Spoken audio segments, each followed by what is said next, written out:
back to the podcast. Man, we are cruising through this school year, and I love seeing all of the celebrations out there on social media. I am excited to introduce you to my friend Tom Scheidel, APR. He is out of the Allegan Area ESA out of Michigan, and his service agency helps out 8 local school districts and 2 academies, fairly small districts.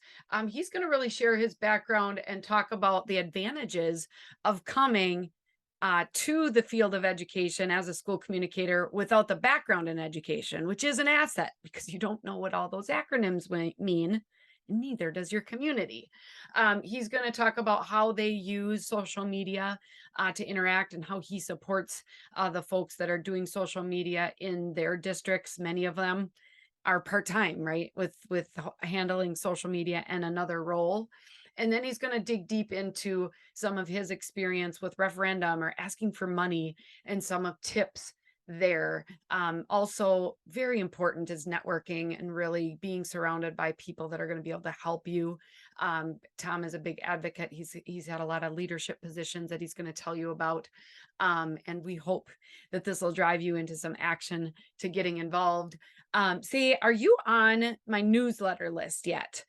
Every other week, I give great advice, great tips, some social media example posts, a great blog article, some upcoming events that we can help you with.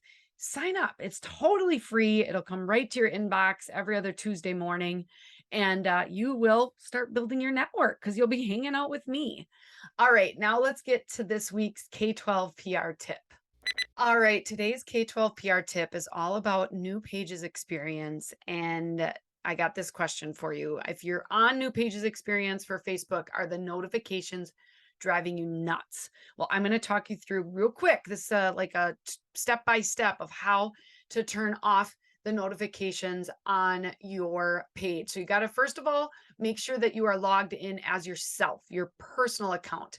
You go all the way up into the upper right-hand corner where you see your little picture, and you're going to go to settings and privacy, and then you're going to go down to settings, and then over to the left-hand side, you're going to see something that says notifications.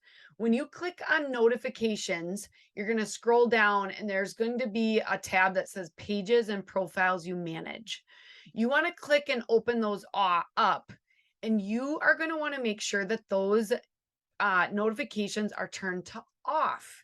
So you simply toggle and turn them off. It's actually going to give you a warning and say you're about to turn off notifications, but you're still going to see your pages notifications when you switch profiles. So this will really help clear up all your personal notifications. Remember, head over to the Facebook Business Suite app on your phone or on your desktop to follow the notifications that are important for your school page. It will save you some sanity, and hopefully you'll keep using Facebook for your personal use, because it can be a struggle, right, when you have to use it for your job. But New Pages Experience, you guys, it's a lot of new stuff. Just a couple weeks ago, we really dove deep into all the Facebook changes. If you haven't had a chance to watch that webinar, I'm really going to invite you in. You will learn a lot. And you're also going to learn a lot from Tom in our interview today. So let's get started with that. Tom Scheidel, welcome to the podcast. Thank you, Andrea. Good to see you. So good to see you. We got to see each other in person this summer at NSPRA, and we connected and said, hey, let's get you on the podcast. And as I said, we never run out of great people to talk to, Tom, so don't feel bad that you are being interviewed now, okay? No, that's great. That was a great conference. The NSPRA National Seminar in Chicago was just fantastic. There were so many people there. I think I heard that it was the largest NSPRA seminar they've ever had. So it was, I think 1,500 people, 14, something like that. Yeah, I was exhausted after that because we had a booth there for the first time ever. And I just was talking to people nonstop, but also got to learn a ton from everybody there. So it was good. Yeah. So, Tom, not everybody knows you. They should know you, though. So I'm wondering if you can share your background and kind of your role as public information coordinator for Allegan Area ESA in Michigan. Sure. So I am as Andrew said, I'm the public information coordinator for Allegan Area ESA. We are an education service agency also known as an intermediate school district. If we were in New York, we would be called a BOCES. If we were in California, we'd be a County Office of Education.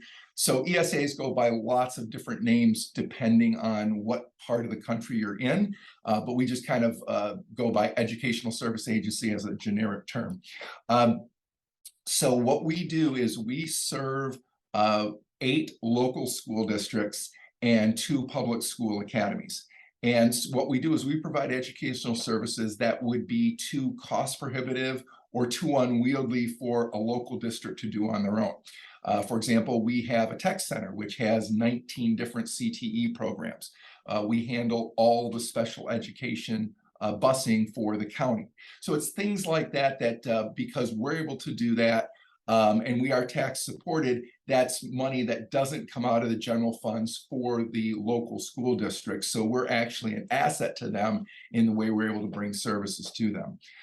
Personally, I've been in this role for almost 11 years, and I'm on the board currently of the Michigan School Public Relations Association.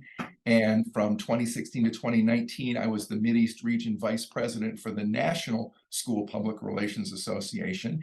And I'm served on a couple different committees for NSPRA and several different committees for MSPRA. And I've done presentations at both of their annual seminars. So yeah, I've been around for a long time, doing a lot of stuff.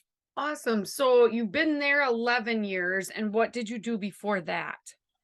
Before that, immediately before that, I ran my own media and event production company. So we worked with organizations like, well, for example, if you were at the NSPRA conference and you saw the big screens and the sound systems and the lights, that's what my company would do, is we would bring in all of that AV for an event like that. And then we did those all over the country for everything from small, a couple of hundred people at a nonprofit fundraising banquet to several thousand in an arena for a big Christian women's show we did one time, and pretty much everything in between. And before that, I was in broadcasting. I spent several years working at various radio and television stations. And if I try hard, it's too late in the day to do my radio voice. But yeah, I spent several years as a disc jockey. Actually, one that actually played records. So I had the vinyl records and would play those. I'm old. I go way back. And then also spent time as a producer director for the PBS affiliate in Grand Rapids, Michigan. And so I've pretty much done, if there's something you can do in the communications field, I've done it. Okay. Awesome. Yeah, I like to dig in because a lot of people that I interview either were a teacher or they came from broadcasting, journalism, that kind of thing. So that's why I wanted to dig into that. But that's very interesting on Yeah. all of the event coordination. Yeah. That's I was just gonna say, it's interesting being in the role I'm in now, because I am pretty much on our staff the only non-educator. And whereas in some places you might feel, well, that's a detriment. I actually see that as an advantage, because I'm closer to what our publics are. I don't speak edu-speak by trade, like a lot of our teachers and our staff do. And so I remember when I started, I'd spend a lot of time, like they would throw these acronyms at me, and it's like, well, what does that mean? And I'd write it down. What does that mean? I'm sure they got very tired of me asking, and what does that one stand for?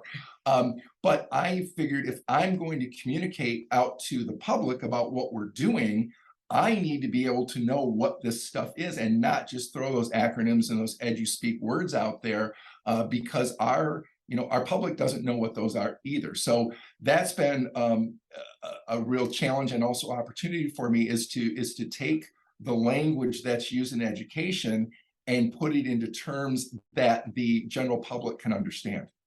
Yeah, that's a really good point.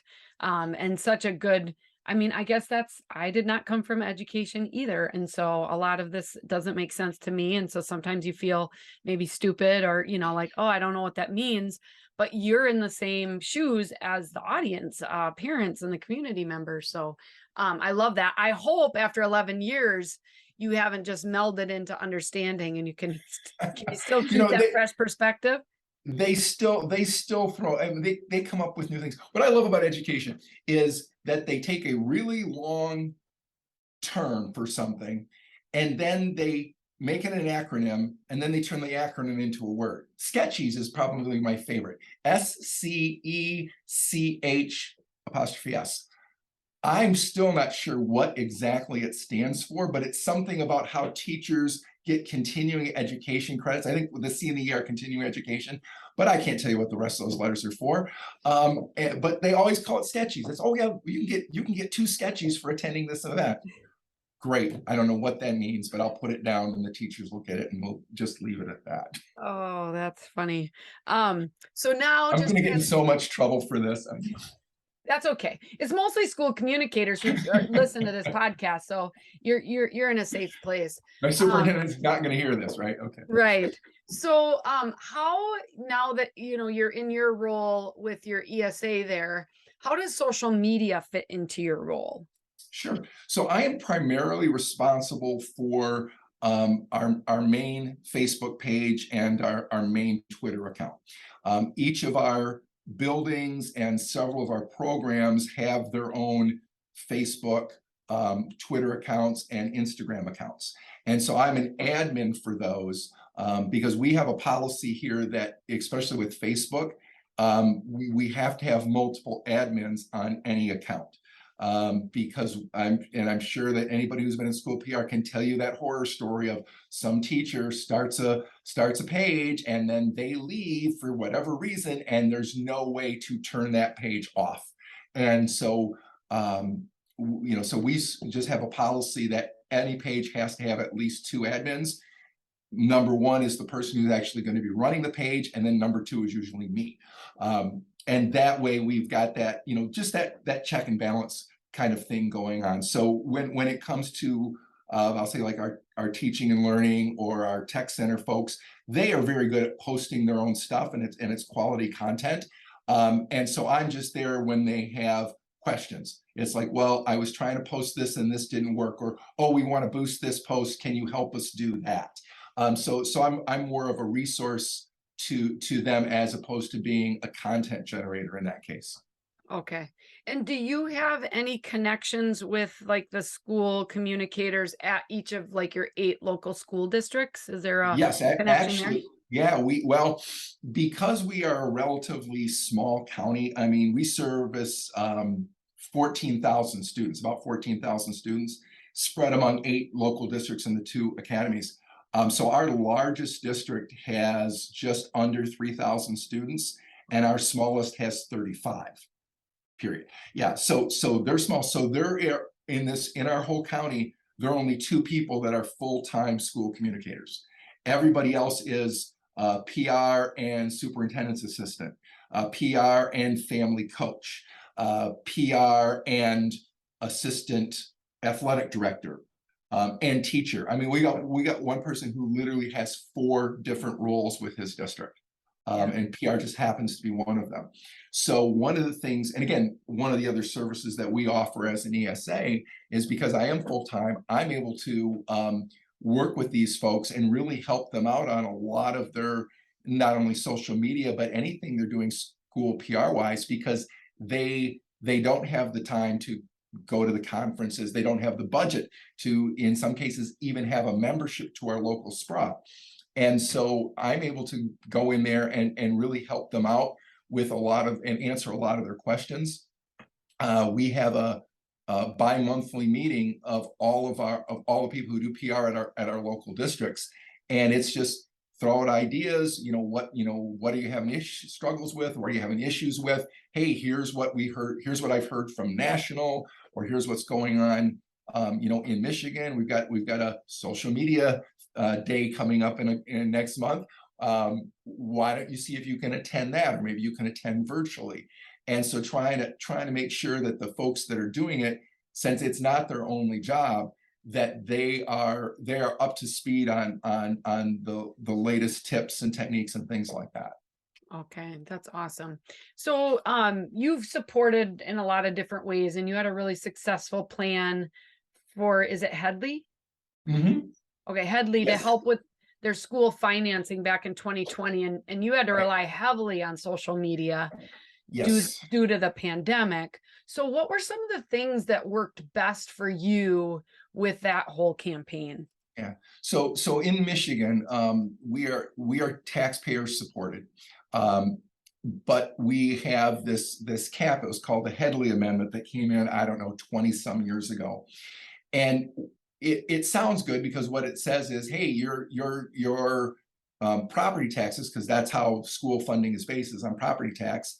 And we can have a whole nother discussion of whether that's a good idea or not, but that's how it is. So what happens is the amount you as a homeowner can pay is capped, which is great for the homeowner, but the effect on the school district is over time as inflation goes up, the amount of actual dollars that are coming into your district goes down. And so the state government has given us the ability to do what's called a Headley override. So we can go back to our constituency and say, okay, this is not a taxing, we're not asking for more mills or a higher millage. We just want to tax you at the millage rate that you already agreed to before Headley came in. And so it's one of those things. And I can tell by you're looking like you're not tracking with this at all. And it's really a difficult. It's a lot of like moving things under cups and things. But basically, it's not. It's not listed as a tax increase. In effect, it is a tax increase, but it's only increasing the tax to the amount the voters already agreed to years ago. If that makes it any clearer, which it probably didn't. So that's the background. We did an override in 2014, and we sent out postcards, and we had posters in all the school buildings. We coordinated with all of our local districts and gave them all like they all got similar flyers and postcards that were localized to their district. So they said, in Otsego, if this passes, it's going to cost you this much more on your home, but here's what you're going to get for that. And then for each district, we like I said, we localized that. Well, in 2020, we were on the I think in May is when the election happened. And of course, in March, they shut down all the schools. So flyers in the schools, we can't do that. Sending information home with students in their backpacks, can't do that. Having just meetings with various movers and shakers at the Rotary and things, that's all gone. So all of the things that we would normally do to get this kind of a referendum passed were out the window. About the only thing we had left to us was social media. And so a lot of that material that we had created that was going to be for flyers, we just turned it into online, to graphics. And so we not only used it on our own sites, our own website, but also in our social media feeds. We sent the same information and then again localized it and sent it to our local districts, because this has to be a countywide election, even though it's voted for or against in each of the local districts. It is a county, it's based in a county, which becomes weird because we actually overlap county lines. And some of the residents who live in our county aren't actually in a school district that we serve. So it gets just crazy trying to figure all this out. But the social media, so we put a really big push on with social media. It was, it passed, the Headley passed, so that was good.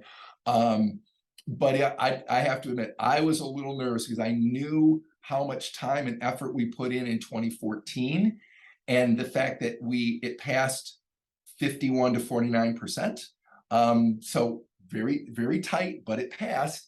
And to have all those tools not available in 2020 made me really nervous that we have to rely on one type of media, social media. And we did do a little bit of newspaper advertising. We have one small local daily or local weekly paper here. So we did a little bit of that as well. But it's just, it's like walking in you're playing poker, and instead of 5 cards, you've got 2. It's like you might win, but it's going to be tough. And so that was my fear as a communicator, is we just don't have the tools we would normally use to do this. But it did pass. It does mean additional millions of dollars for the programs, our CTE and our special ed programs. And so that's the bottom line, is that we were able to do it, and that it's going to positively impact our students here in Allegan County.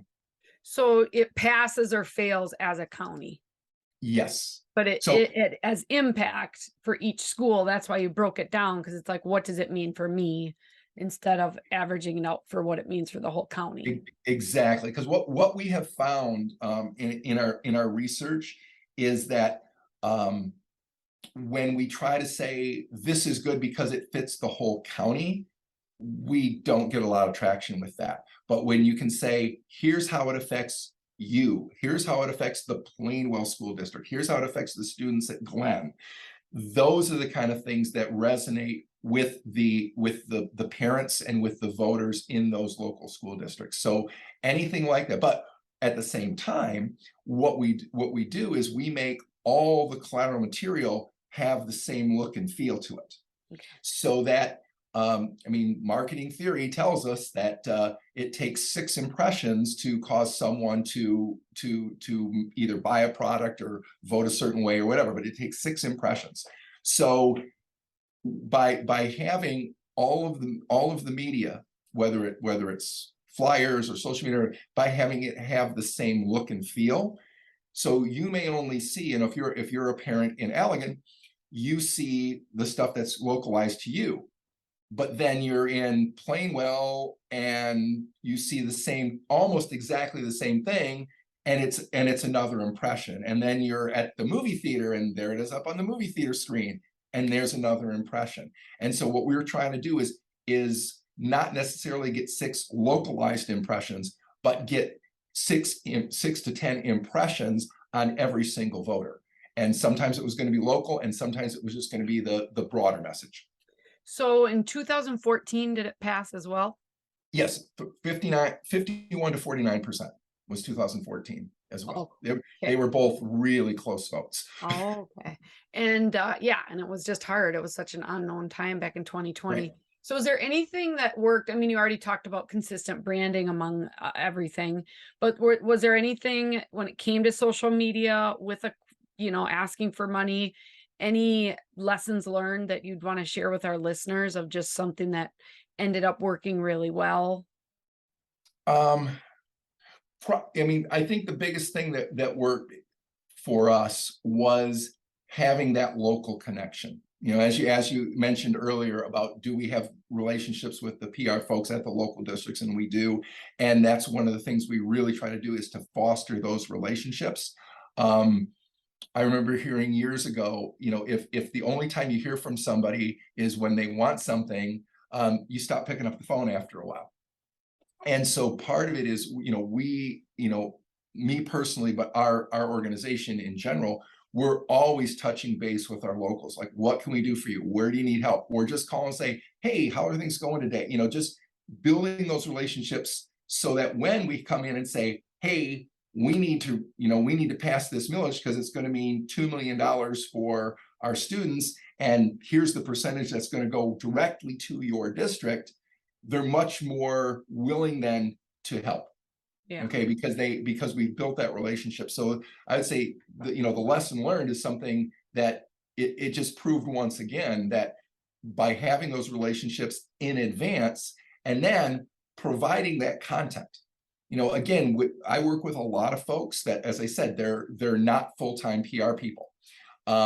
They have, depending on who it is, they have varying skills when it comes to developing graphics. Thank God for Canva. But so the fact that we could build a template, if you will, and then just plug in what that local information was, and then say, here you go. This is your piece for Otsego. This is your piece for Plainwell. This is your piece for the city of Allegan. And then they have that ready-made information that they can put on their social channels. And because these are small communities and and everybody know, yes, it's very common that people will live in one district, work in a different districts, and some of their kids may attend a third district. So everybody sees and knows everybody anyway. So to have that consistency was very important. So it wasn't like, the Allegan district wasn't saying, oh, support this millage, with completely different wording, completely different imagery, completely different messaging than what they were doing over in Plainwell. So it didn't look like it was two different elections, because, and anybody who's done a school election knows that if it involves taxes, there are people who will vote no just because it's a tax. And so you know you're going to have to fight that at the very beginning. And so it's getting those yes votes out and making sure that, again, because it is a countywide thing, having that localization. That was probably the biggest thing that we did, is because we were able to basically hand off all this content to the locals. And then as you look at the Facebook feed, it was fun, because I've got all of them in there, and I'm seeing the same thing pop up, pop up, pop up, pop up. And it was great, because it was just that similar impression coming up time after time after time. Right. And you mentioned just, people stop picking up the phone if all you're doing is going when you're asking for money. So the same comes with social media. You don't just use it. I mean, so many people and schools that have reached out to us, oh my gosh, we're going to a referendum, we need help with social media. And it's like, you have to, years before you're going to ever ask for money, consistently tell the story of what the tax dollars are going for. Right. And so, I know you work with some of these folks that are wearing multiple hats. What are some of the ways that you have encouraged them to tell those consistent stories and get good information out there and kind of engage with the community before you ever have to ask for money? Right. And I'll be honest, with the locals we deal with, that's a lot easier, because they've all got sports teams and they all have marching bands, and except for the school that's only got 35 kids, no marching band there. They've got a couple of guys in kazoos, but that's a joke. But they, they're very good about having that consistent information, consistent content going out to through their social media channels, so that it's not just like, here's hey, the marching band just won an award, or the football, we just got this cross country runner just made all state. And so they're really good about putting that information out there on a consistent basis. And I think, as you've said, Andrea, that's, I think, the most important thing is that consistency. It's like, and whether it's part of a plan, which is what it should be, you have a strategic plan, or you have a social, you have a communications plan that says, hey, we're going to put something out on Facebook every day, or we're going to hit Instagram twice a week, or we're going to tweet, our superintendent's going to tweet 3 times a week, whatever it is. But having that plan and then following that plan, so that, right now it's like, hey, football season started, so we're going to see lots of football stuff, football. Oh, but then in November is when a couple of our locals are going to go for, millage renewals. So in November, less football, more millage renewal, but it's not, but you've been coming to, you've been putting the information out there on a consistent basis. You're a known commodity, and you've built that trust among your, I can say viewership, to use an old television term, but among your constituency, among your stakeholders. They trust you. They know you're giving them an honest, you're speaking to them authentically. So when you say, we need this, and here's why we need this, you're much more likely to be believed, which means that millage is much more likely to pass, which then helps, in bottom line, helps those students. Yeah, absolutely. Celebrating your school, definitely it's a win-win there. Now, you're very active on Twitter and with your state and national sprout chapters. As you introduced, you've had leadership roles in both. And obviously you have a busy role yourself, but what is, some of that involvement? You're active in Twitter, you're out there in your MSPRA Michigan group, the national group. How does that help you? It's funny you say that because last night was the K-12 PR chat on Twitter. So if, for anybody, if you have not done this yet, it's about once a month. It's on Tuesday nights, 9 o'clock Eastern time. But it's a chat via Twitter. It's called K-12 PR chat. Just look for the hashtag on that. And it's great because we have people all over the country, and there's a top. I think this week's topic was building your calendar, your celebratory calendar. Like what events are you going to celebrate, and how do you get that information out to your staff and your parents and your schools and that. So really interesting what different people are doing across the country, and that's one of those great little things that social media can do for us, is that it allows us to be connected with people all over the country. I have said to we had at the NSPR conference down in Chicago this summer, we had I think 50 people from our Michigan chapter were down there. So we had a really good big contingent. And we probably had, I'm going to say 10 or 15 people who it was their first conference ever. And so, they're, deer in the headlights kind of thing for a lot of it. But I said, I told a lot of them, I said, look around, there's 1,400 people in this room at a general session. No matter what issue you are dealing with, somebody in this room has already dealt with it. And so when we look at, when I look at, my involvement with our state chapter and on the national level, that's what I always try to stress to people, and especially new people, is that networking opportunity, is the fact that, in a lot of cases, I think I knew the numbers at one point. I can't pull them off the top of my head right now, but how many single practitioners there are in school PR. You don't have a team, you are the team. And it makes it really, yes, when you're at a big district and you've got a communication staff of 6 or 12 and you can bounce ideas off each other, it's great. Nothing wrong with that. But when you're one or maybe two, if you're lucky, which is where a lot of folks are, who do you bounce ideas off of? Who do you say, is this good? Who do you say, when you hear something is coming up, who do you talk to? And that's what MSPRA and NSPRA on the national level are able to do. And that's how I use them, is to say, hey, I heard about this. Who knows? Who's heard this before? What's going on? We have, in addition to social media, we've got our listserv for our state's SPRA.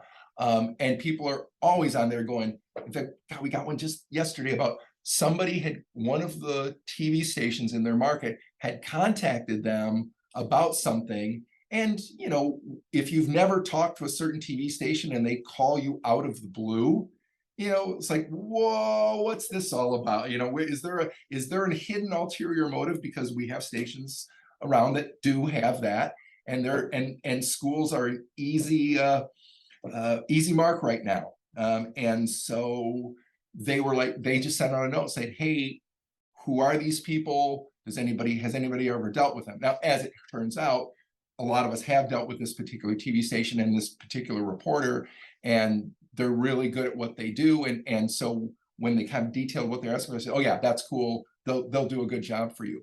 But that's, again, when we look at what the state and national organizations bring to us, it's that networking, it's that connection. And with Twitter and with the listservs and everything else, it allows us to keep those connections strong.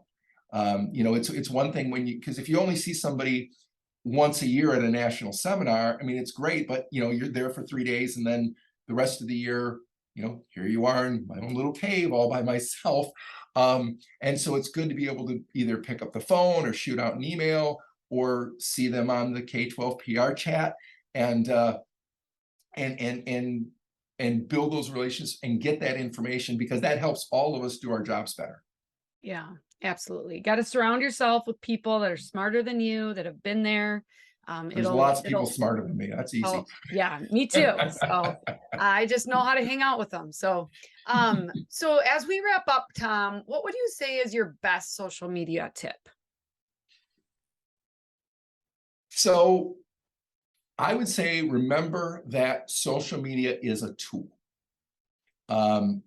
I see a lot of folks who get enamored with a, a platform or a program. I mentioned Canva. Yeah, Canva is great. We have a staff member now who did a presentation last month. He mentioned that he made the presentation with Canva at least 6 times.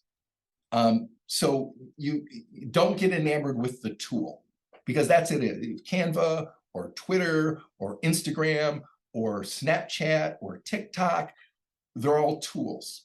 Look at it from the standpoint of saying, does this tool fit with our strategic plan? Does this tool help us get our message across? If it does, then great. But don't use the tool just because you really think TikTok is cool. If TikTok is not where your audience is, I mean, look at the demographics. Who's the audience for TikTok? If it's, if that's where your audience is, great.